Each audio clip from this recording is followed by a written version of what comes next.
오늘 말씀의 제목은 하나님 주님의 뜻 인정하기. 주님의 뜻 인정하기. 사도행전 11장 17절 18절 말씀을 통해서 이런 제목으로 은혜를 사모하도록 하겠습니다. 은혜 체험, 성령 체험했다고 해서 항상 옳은 행동을 할 만큼 우리는 완벽하지를 못합니다. 사람이 그렇게 간증을 해도 우리가 아직 생명이 남아있기 때문에 항상 간증한 대로 산다고 자신할 만큼 우리는 확신할 수가 없습니다. 오늘까지 혹은 어제까지는 정말 그렇게 살았는데 내일 실수해버린 사람이 있습니다. 목회자가 실수하기도 하고 장로님, 권사님들이 실수하기도 하고 성도들이 실수하기도 해서 그렇게 많은 사람들에게 부러움을 샀다가 저렇게 실망을 주네 하면서 오히려 은혜가 떨어지게 하는 이런 경우들도 많이 있습니다. 이렇게 우리들은 이제 주님의 뜻을 명확하게 알고 딱 행해버리면 문제가 생기지 않는데, 우리는 주님의 뜻을 알면서도 그대로 살 만큼 완벽하지를 못합니다. 또 무엇이 하나님의 뜻인지 진행 상황에서는 이해가 잘 안 될 때도 있습니다. 딱 마무리가 되고 나서는 이래서 이런 고난을 주셨고 그 어려움을 겪게 하셨구나 하고 나중에는 깨달아져도 진행 과정 속에서는 도저히 이해가 안 되는 이런 경우도 있게 되어집니다. 이것이 옳은가 저것이 옳은가 분별할 때에도 이해관계가 얽히게 되면 일단은 내 중심으로 판단하기가 훨씬 더 쉽습니다. 그래서 내 중심 혹은 나와 가까운 사람 중심으로 문제를 해결해 가기도 합니다. 베드로 사도 역시 예수님을 통해서 이제는 유대인만의 주님이 아닌 온 세상의 구주인 것을 믿는 사도인데도 불구하고 그가 주님 승천하신 이후에 몇 번의 행동을 보면 그렇게 성령 충만하고 또 거짓말한지 안 하는지 헌금을 제대로 했는지 안 했는지 바로 깨뜨려 볼 만큼 그가 영적으로 충만한 자였음에도 불구하고 그 자신은 유대적 사고, 유대적 전통에서 벗어나지 못한 이런 행동을 할 때도 있었습니다. 사도행전 10장에 보면 이탈리아 군대의 백부장인 고넬료가 등장합니다. 그는 하나님을 경외하고 백성들을 많이 구제하고 항상 하나님 앞에 기도하는 자였다고 말합니다. 하루는 기도 시간에 하나님의 사자가 환상 중에 나타나 내 기도와 구제가 하늘에 상달됐다 하면서 지금 요바에 있는 베드로라고 하는 시몬을 청하라, 초대하라고 말씀을 주십니다. 가까운 거리가 아니기 때문에 이제 바로 정도를 보냈는데 그 이튿날 요바에 도착할 쯤 되었을 때에 베드로 사도는 지붕에 올라가서 이제 기도하려고 준비하고 있습니다. 밑에서는 지금 식사 준비가 한창이고 이제 그 시간도 주님과 더 깊은 교제를 하고 싶어서 베드로는 따로 옥상에 지붕에 올라가서 기도하고 있는데 바로 그 시간에 환상을 보게 되어집니다. 황홀한 중에 하늘이 열리고 한 그릇이 내려오는데 율법에서 이제 부정한 짐승, 부정한 것들 쭉 열거해 놓은 그 짐승들, 4발 가진 짐승, 기는 것, 공중에 나는 것들이 그 보자기 안에 있는데 환상 중에 하나님께서 그것을 잡아먹으라고 말합니다. 유대인들은 절대 굽이 갈라지지 않은 것, 되새김질하지 않는 것, 물고기로 말하면 비늘 없는 것, 이런 것들은 절대 먹지 않습니다. 우리는 보양식이라고 더 열심히 먹는 것들도 있기는 하는데 유대인들은 그거 먹으면 부정하다 하면 절대 먹지 않습니다. 그런데 갑자기 환상 가운데 그것이 내려오면서 하나님이 깨끗하게 하신 것 속되다고 하지 말고 잡아먹으라 이렇게 이야기하는데 베드로 사도는 속되고 깨끗하지 않은 것 나는 결코 먹지 않겠습니다. 환상을 보여줘. 베드로는 먹지 않겠다고 말합니다. 그러니까 두 번째, 세 번째 또다시 내려오는데도 이제 자신은 절대 먹지 않겠다. 하나님은 내가 깨끗하게 한 것이니 속되다고 하지 말라. 그러고 이제 올라가 버립니다. 지금 실제로 나타난 것 아니고 환상으로 나타났기 때문에 이것이 무슨 뜻이지? 하나님이 보여주신 것은 맞는데 뭐 하라는 것이지? 이제 곰곰이 막 의아해하면서 생각하고 있는데 딱 그 시간에 맞춰서 천사가 이제 잡아먹어도 된다는 말이요. 뭔가 해석을 주면은 알겠는데 천사가 말은 해주지 않는데 딱 그 시간에 맞춰서 문 두드리는 소리가 들립니다. 바로 고넬료가 보낸 사람들이 딱 그 시간에 맞춰서 도착을 해가지고 베드로가 누구요? 지금 우리 주인이 불러오라고 해서 지금 모시러 왔습니다 하면서 이제 베드로를 부르고 있습니다. 딱 그때 맞춰서 천사가 성령님께서 음성으로 이제 말씀해 주시는데 성령께서 의심하지 말고 함께 가라. 내가 그들을 보냈다 하면서 베드로에게 가라 말씀하십니다. 가면서 또 가서 보니까 그거 부정한 짐승이 바로 이방인들에게 복음을 전하라고 하는 하나님의 뜻이구나. 더 이상 이방인들이 부정해진 자가 아니고 이제 하나님께서 깨끗하게 해주셨으면 그들을 용납해야 되겠구나, 가서 복음을 전해야 되겠구나 하는 마음을 주셔서 초대한 고넬료의 집에 가서 말씀을 증거하게 됩니다. 예수님에 대해서, 주님이 지신 십자가에 대해서, 그 예수님을 믿으면 죄 용서받는다고 하는 예수님을 증거하기 시작합니다. 그런데 이방인들이 말씀을 듣는데 베드로가 증거한 말씀을 들을 때에 성령이 모인 모든 이방인들에게 임하게 되었습니다. 오순절날 예루살렘에서 임했던 그 성령의 역사가 이제 이방인들 중에 이렇게 놀라우게 역사가 일어나면서 성령이 부어지고 방언을 말하고 하나님을 높이는 이런 은혜를 주심을 보면서 베드로가 그들에게 세례를 베풀게 되고 그들이 하나님의 자녀임을 인정해 주게 됩니다. 오늘 사도행전 11장은 바로 이 사건 때문에 일어난 일입니다. 이제 유대에 있는 사도들과 형제들이 이방인들도 하나님의 말씀을 받았다고 하더라. 이런 소문을 이제 듣게 되어집니다. 그래서 이방인도 하나님이 구원해 주시는구나 하고 감동하면서 감사하면서 받아들이면 참 좋은데 11장 2절에 보면 베드로가 예루살렘에 올라갔을 때에 할례자들이 비난하여 이르되 내가 무할례자의 집에 들어가 함께 먹었다. 베드로도 원래 꺼려했던 것이었습니다. 그런데 성령님께서 같이 가라 해가지고 가서 복음을 전했던 것인데 이렇게 소식을 듣고 함께 감동해야 예수님을 제대로 알고 믿는 것이고 따르는 것인데 아직 복음의 초창기, 교회의 시작의 출발점이다 보니까 이거 우리가 먹으면 안 되는데, 우리가 그거 먹으면 부정해지는데, 또 다른 말로 하면 이방인들과 접촉하고 가까이 하면 우리가 부정해지는데, 함께 먹으면 안 되는데, 이러면서 이제 이 비난하는 자들이 생겨났다는 것이죠. 그 다음에도 베드로가 이방인 지역에서 같이 먹다가 야고보가 보내온 사람들이 오니까 막 얼른 숨었잖아요. 안 먹은 것처럼. 아직도 습관에 배인 것을 얼른 당당하게 행동하지 못하고 또 숨으려고 하는, 안 한 척 하려고 하는 이런 것들이 탁 배어 있는 걸 보면 그동안의 전통과 습관이 얼마나 무서운지를 보여주고 있습니다. 이런 이방인들에게 찾아갔다고 하는 것 때문에 베드로를 가장 강력하게 비난한 자가 멀리 있는 사람들이 아닌 예수님을 믿는 가까이 한 자들이었습니다. 특히 그들 중에 할례자들.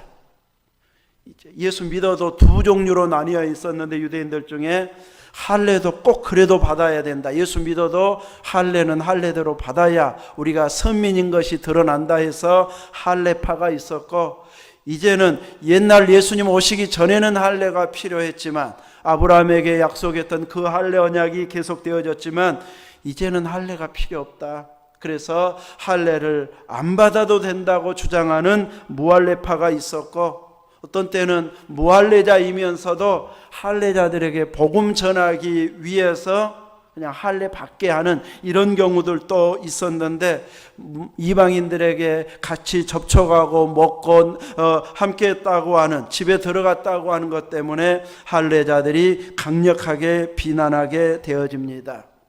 유대인으로서, 선민으로서 행할 수 없는 행동을 어떻게 사도가 행할 수 있는가 하고 지적하며 비난할 때 베드로 사도가 그동안 있었던 일들을 차례로 설명합니다. 나도 처음에는 너희들과 같은 심정으로 하나님께서 이 환상으로 보여주시면서 깨끗해졌다고 하면서 잡아먹으라고 해도 나는 절대로 먹지 않겠다. 속된 것, 깨끗하지 않은 것은 결코 내 입에 들어갈 수가 없습니다 하고 나도 거절했었다. 그런데 하나님께서 연거푸 3번이나 보여주시고, 무슨 뜻인가 생각할 때에 이방인에게서 찾아온 사람들을 찾아왔을 때에 의심하지 말고 가라 해서 말씀을 전했는데, 그렇게 강력하게 성령님이 우리에게 임했던 방식으로 이방인들에게도 임했다. 우리가 예수 믿을 때 주셨던 그 놀라운 선물을 그들에게도 주셨는데 내가 누구이기에 하나님을 능히 막을 수 있겠느냐? 그래서 나는 그들 집에 간 것이다 하고 차례로 설명하게 됩니다. 하나님께서 행한 일을 사람이 막을 수도 없고 막아서도 안 됩니다. 그런데 이렇게 하나님의 감동으로 행했던 베드로를 죄인 취급하고 강력하게 비난하려 했던 그 사람들이 이제 베드로의 설명을 듣고 나서는 하나님께서 이방인에게도 생명 얻는 회개를 주셨네요 하면서 인정을 하기 시작합니다. 그동안 자기들의 주장을 강력하게 내세웠던 그들이 성령께서 이렇게 원하신다면 우리도 수긍할 수밖에 없다 하면서 이제 주님의 뜻을 인정하는 자로 바뀌어졌다고 하는 것이 오늘 본문의 말씀 11장에서 나온 베드로의 설명을 들은 자들의 결과물, 결론의 내용입니다. 전통으로는, 그동안의 경험으로는 그렇게 행동하면 안 되는 것이 맞지만 성령께서 새롭게 역사해 주셔서 이제는 내가 변화되기를 원하신다면 이제 내가 바뀌어지고 그분의 뜻을 받아들이는 것, 인정하는 것, 이것이 우리들에게 필요하다는 것을 가르쳐주고 있습니다. 내 이익 때문이 아니고 주님의 뜻을 받아들이고 인정하는 것, 내 속 중심으로는 아직 받아들여지지가 않아도 주님의 뜻이 확실하게 맞다면은 그때부터는 받아들이는 그 자세가 바로 믿음입니다. 이것이 직접적인 나와 연관이 있는 이해관계가 있을 때는 얼른 받아들이기가 쉽지는 않습니다. 유대인들, 특히 할례자들이 바로 그러했습니다. 사마리아인들이 받아들여지기 어렵고 이방인들이 하나님의 백성이 된다, 이건 상상할 수 없는, 아브라함의 후손만 하나님의 백성이 돼야 되는데 다 될 수 있다고 하는 것이 그들의 머리로는 받아들일 수 없는 일이지만, 이렇게 예수님이 그들의 죄까지 다 용서해 주셔서 이제는 그들도 하나님의 백성이 될 수 있다는 예수님의 십자가의 사랑이 얼마나 위대한지를 제대로 이해하고 나서부터는 받아들일 수밖에 없는 이런 환경이 되어졌다고 하는 것을 보여주고 있습니다. 이제 주님께서 몇 번의 맛보기로 이방인들을 용납해 주시거나 기적을 베풀어 주신 적이 있었고, 앞서 베드로를 통해 고넬료를 통해서 이제 하나님의 백성으로 인치시는 이런 은혜를 힘있게 하셔서 이방인들에게도 향하게 하시다가 이제 핍박 때문에 피난 갔던 자들이 전에 보니까 받아들이기 시작해가지고 안디옥 교회에 놀라운 부흥의 역사가 일어나 사도들이 또 목회자를 파송하고 그리고 나서는 이제 이방인 지역으로 1차, 2차, 3차 선교하러 가게 되고 또 세계로 통하는 길이 있는 로마에까지 가서 복음을 전함으로 주님이 명령하셨던 땅끝까지 복음을 전하는 그 기반을 맞이할 수 있게 되어졌습니다. 끝까지 유대 전통만 고집했다면 선교는 꿈을 꿀 수 없었을 터인데 이렇게 핍박 때문에 피해서 전해보니까 믿게 되어져서 이것이 주님의 십자가 사랑이고 구속의 사랑이구나 알게 되어지면서 체험적으로 경험하면서 이제는 점점 선교의 영역을 넓혀가게 되어지는 이런 과정으로 나아가게 되어집니다. 오늘 우리가 믿음의 길을 걸어가면서도 내 의지, 내 뜻을 항상 내려놓아야 될 결단을 해야 할 때 쉽게 결단이 되어지지 않을 때도 있습니다. 어떤 때는 너무 쉽게 결단이 되어지기도 하는데 어떤 때는 또 결단이 잘 되어지지도 않습니다. 아침에 정도현 선교사님 보내온 글 중에 보면 이제 제자 중에 목회자가 되어져서 이제 이 사역을 맡긴 이런 목사님이 있는데 아버지에게 유산을 받았다는 거예요. 그래서 아버지가 이제 벌목을 하다가 그 나무를 피하지를 못해가지고 다쳐서 돌아가셨다고 합니다. 그래서 집안 문중에서 회의를 해가지고 이제 그 아들 목사님에게도 유산이 분배되도록 했는데 이거 안 받아야 되나 막 고민을 하고 있는데 그분들이 와서 막무가내로 이거 받아야 된다고 그러면서 그냥 땅을 유산으로 주고 갔다는 거예요. 그 땅이 1,500평. 이 1,500평의 땅이 이제 들어왔는데 선교사님에게 이제 지금 이 땅이 국경 지역에 있는 땅인데 하나님께서 꼭 필요로 하다고 하면 이 땅을 바치고 싶습니다. 자기에게 유산으로 물려진 그 유언의 땅을 자기가 이제 하나님 앞에 바치고 싶다는 이야기를 듣고 선교사님이 하나님께서 이 땅을 그분의 의지대로 사용하게 해주셨으면 좋겠다. 이제 이런 제목으로 글을 보내온 것을 보게 됩니다. 감동이 크니까 이거 모아야 되는데 오늘날 우리나라 목회자 같으면 한 3, 40년 전에는 성도들이고 목회자고 있으면 막 바치려고 했는데 지금은 있으면 이제 노후 준비로 시대가 막 바뀌어 버렸어요. 그래서 얼른 이렇게 막 결단을 못하는 이런 시대가 돼버렸는데 그쪽은 또 이렇게 아까워하지 아니하고 하나님이 원하신다면 쓰시겠다고 하면 기꺼이 드리고 싶습니다 하면서 하나님의 뜻을 물을 만큼 이렇게 믿음이 성장되어 있는 모습을 보여주면서 감동한 모습을 보이고 있습니다. 오늘 우리들도 세상적으로 생각하면 욕심이 생기고 또 내가 하고 싶은 대로 하고 싶은 이런 마음으로 나아가게 되어져서 내 뜻을 굽히지 않고 내려놓지 않으면 한참 성장하던 믿음이 딱 그 자리에서 이제 멈춤의 때가 있게 되어집니다. 그것이 며칠로 마감이 될 수도 있고 또 그 상태에 머물러 있게 되면 몇 년이고 머물러 있는 경우도 있게 되고 평생 가버릴 수도 있습니다. 그래서 하나님의 뜻이 분명해지면 우리는 바로 내 뜻을 비우고 내려놓고 주의 뜻대로 이루어지이다, 아버지의 뜻대로 이루어지기를 원합니다 하면서 믿음의 기도를 스데반처럼 주님처럼 우리도 하면서 내 뜻이 아닌 주님의 뜻이 이루어지도록 기도하면 우리는 내 뜻은 내려놓고 주님의 뜻을 인정하는 순간 몇 년 동안 자라지 않았던 믿음이 자라게 되어지고 몇 년 동안 이룰 수 없었던 일을 하루에 혹은 1년 사이에 이룰 수 있도록 놀라우게 역사해 주시는 은혜를 경험하게 되어질 것입니다. 우리는 이렇게 기도하면서 주님의 뜻을 발견하기도 하고 말씀을 들으면서 발견하기도 하고 또 성경을 읽으면서 주님의 뜻을 발견하기도 하고 어떤 때는 생활의 체험 가운데 다른 분의 간증을 들으면서 이렇게 믿어야 되고 이렇게 결단해야 되는구나 하고 나까지 들려지면서 깨달아지는 순간이 왔을 때에 나도 바로 결단해서 그 뜻을 인정하고 따라가면 우리들은 훨씬 더 성숙하게 또 교회를 부흥케 하는 밑거름이 되어지는 일꾼으로 쓰임받게 되어집니다. 우리 한 사람 한 사람 이렇게 내 뜻보다 주님의 뜻을 앞세우고 그분의 뜻을 인정하고 결단력 있게 행동해서 복음이 더 효과적으로 전파되고 교회가 교회되게 하는, 예배가 예배되게 하는 일에 선한 영향력을 끼칠 만한 이런 주님의 뜻을 따라가는 자가 될 수 있기를 주의 이름으로 축원합니다. 아멘.